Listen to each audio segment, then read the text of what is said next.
दोस्तों, अगर आप अमीर बनना चाहते हैं बट आपको नहीं पता उसके लिए आपको क्या करना चाहिए, तो मैं आपको सजेस्ट करूंगा आप स्टॉक में इन्वेस्ट करना शुरू करें।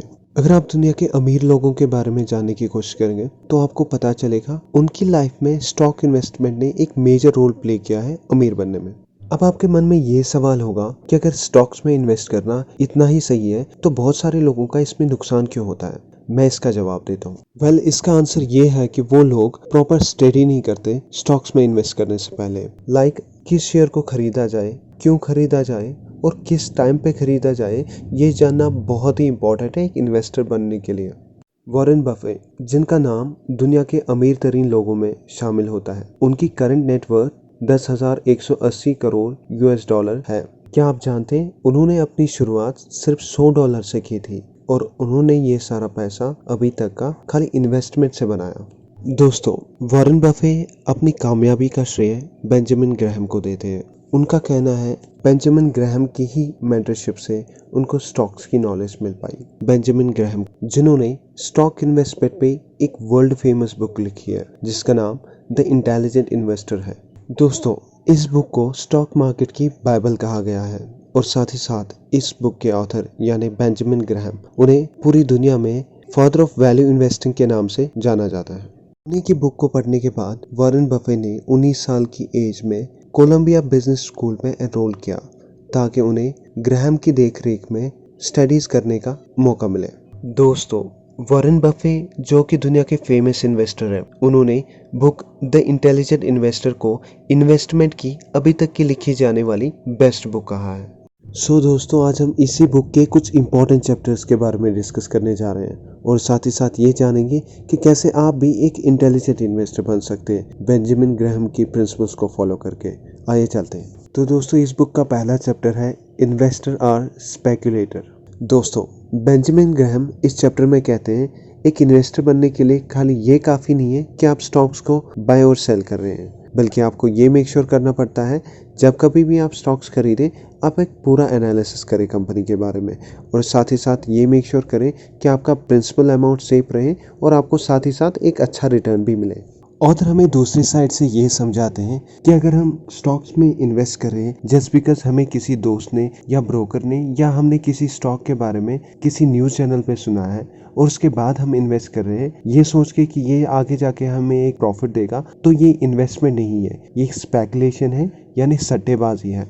इस बुक का दूसरा चैप्टर है Mister Market. As per Benjamin Graham, वो मिस्टर मार्केट को एक इमेजिनरी पर्सन कंसिडर करते हैं और वो ये कहते हैं कि मिस्टर मार्केट हर रोज एक शेयर होल्डर के ऑफिस आता है और उसे शेयर खरीदने और बेचने का ऑफर देता है। तो कहते हैं कि मिस्टर मार्केट एक इमोशनल किस्म का पर्सन है जो कि अपने मूड के अकॉर्डिंग शेयर कम या ज़्यादा प्राइस में आपको बेचता है। बेंजामिन कहते हैं वैसे तो मिस्टर मार्केट का मूड सही रहता है, यानी कि वो आपको शेयर प्राइस ऑफर करता है वो मार्केट वैल्यू के अकॉर्डिंग ही होता है।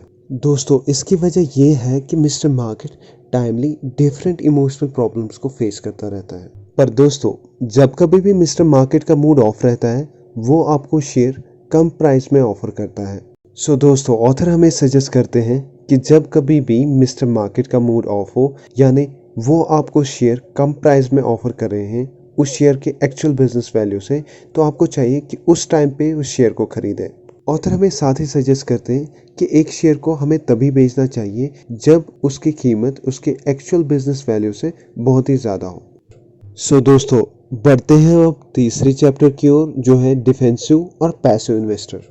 दोस्तों, as per author defensive investors वो इन्वेस्टर्स होते हैं जो कि स्टॉक की रिसर्च में ज़्यादा टाइम इन्वेस्ट नहीं करना चाहते या उनके पास ज़्यादा टाइम नहीं होता है अपनी बिजी स्केड्यूल की वजह से।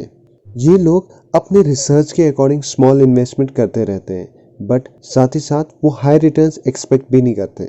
दोस्तों, डिफेंसिव इन्वेस्टर्स वैसे पोर्टफोलियोज चूज करते हैं जिसके रिसर्च में उन्हें बहुत ही कम टाइम लगता है। As per author, no doubt defensive investors small investment करते हैं बट वो शेयर्स को लंबे टाइम तक होल्ड करते हैं। दोस्तों, ऑथर हमें इस चैप्टर में कहते हैं कि एक डिफेंसिव इन्वेस्टर को चाहिए कि वो अपना पोर्टफोलियो स्टॉक्स और बॉन्ड या कैश को 50-50 के रेशो में डिवाइड करें। तो दोस्तों, अगर आप भी एक डिफेंसिव इन्वेस्टर हो या डिफेंसिव इन्वेस्टर बनना चाहते हो, तो ऑथर फर्दर आपको सजेस्ट करते हैं कि आप इस 50-50 के रेशियो को आगे जाके मेंटेन करें। दोस्तों, अब मैं आपको एक एग्जांपल देता हूँ। मान लीजिए आपने जितने भी स्टॉक खरीदे हैं उसमें आपको 10% का इंक्रीज हुआ है, यानी प्रॉफिट हुआ है। तो आपको चाहिए कि उस 10% में आपको 5% के स्टॉक जो है आप उन्हें सेल कर लीजिए और उन 5% को आप बॉन्ड में इन्वेस्ट करें। ऐसा करने से आपके 50-50 का रेशो मेंटेन रह पाएगा। Chapter number 4, enterprising investor.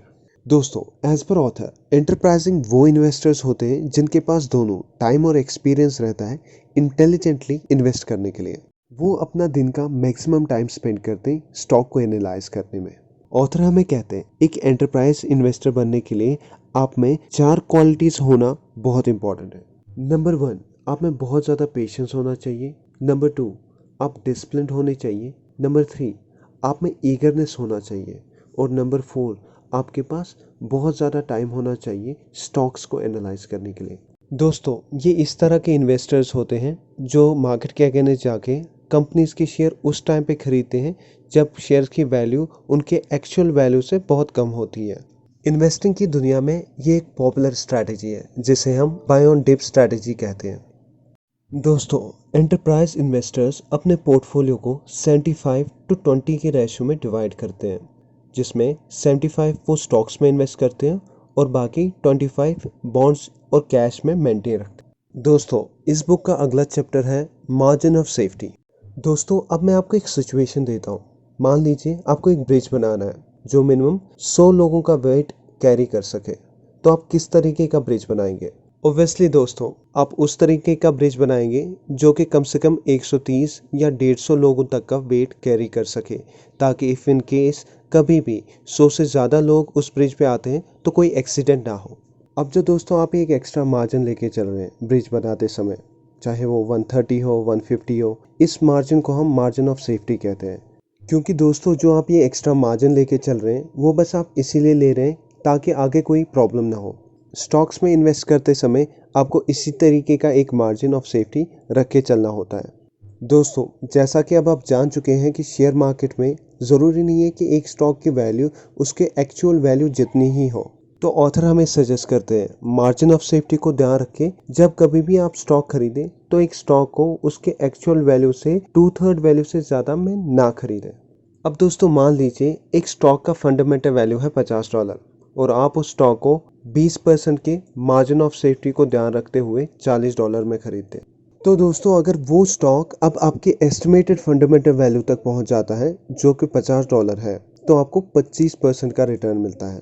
लेकिन दोस्तों, अगर आप अब उसी स्टॉक को 50% मार्जिन ऑफ सेफ्टी को ध्यान रखते हुए $25 में खरीदते हैं, तो आपको 100% रिटर्न होगा। दोस्तों, इस वीडियो के कंक्लूजन पे और हमेशा के लिए एक इंटेलिजेंट इन्वेस्टर बनने के लिए हमें ये बातें याद रखनी है।